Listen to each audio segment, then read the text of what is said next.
আরে ওই গরিব হালকা, তাড়াতাড়ি রাস্তার সব কাদা পরিষ্কার কর রে, আমার বাবা আইপিএস আসছেন রে। যদি রাস্তায় কাদা থাকে তোকে চাকরি থেকে বের করে দেব রে। আরে গরিব, আমার গাড়ি থেকে দূরে থাক, তোর নোংরা দৃষ্টিতে আমার গাড়ি নোংরা হয়ে যাবে রে। আরে এই আইপিএস এর মেয়েটি আমার সাথে মজা করে চলে গেল রে, কিন্তু দেখবি একদিন আমি তার ক্ষমতার থেকেও বড় গাড়ি নিয়ে আসবো রে।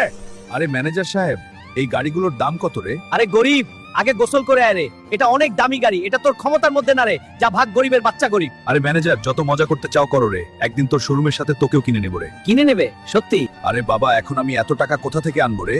আমি কিভাবে দামি গাড়ি কিনবো রে? কিসামত হামিদে এক বিশাল কুস্তি প্রতিযোগিতার আয়োজন করা হয়েছে। লিন্ডার কাক্কু পালোয়ানকে হারাও এবং যেত 900 কোটি টাকা। আরে এ তো মেঘনা চাইতেই জল রে, পুরা 900 কোটি টাকা রে। আমি এই সিলিন্ডার কাক্কু পালোয়ানকে হারাবো আর বিশ্বের সবচেয়ে ধনী মানুষ হয়ে যাবো রে। আরে এখানে কি কোনো পুরুষ মানুষের ছেলে আছো যে এই কাক্কু পানকে হারাতে পারবে? এমন কেউ নাই রে যে আমাকে হারাবে। আরে ও বাংলাদেশিরা, তোমাদের বলছি এই কাক্কু পালোয়ানকে আমি একাই হারাবো রে। আমি টাকার জন্য যে কোনো কিছু করতে পারি রে। বন্ধুরা জলদি চ্যানেলটা সাবস্ক্রাইব করে ভিডিওটা লাইক করে আমার শক্তি বাড়াও রে।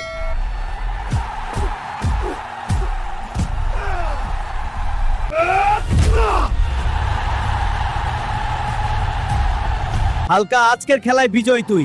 এই নে তোর 900 কোটি টাকা। আরে ওই ম্যানেজার, এই নে 900 কোটি টাকা, এখন দোকান থেকে চলে যা। এই দোকান আমি কিনে নিয়েছি রে। আরে ওই আইপিএস এর মেয়ে, তুই আমার সাথে মজা করেছিলি না? দেখ আজ আমি এই দামি গাড়ির মালিক রে।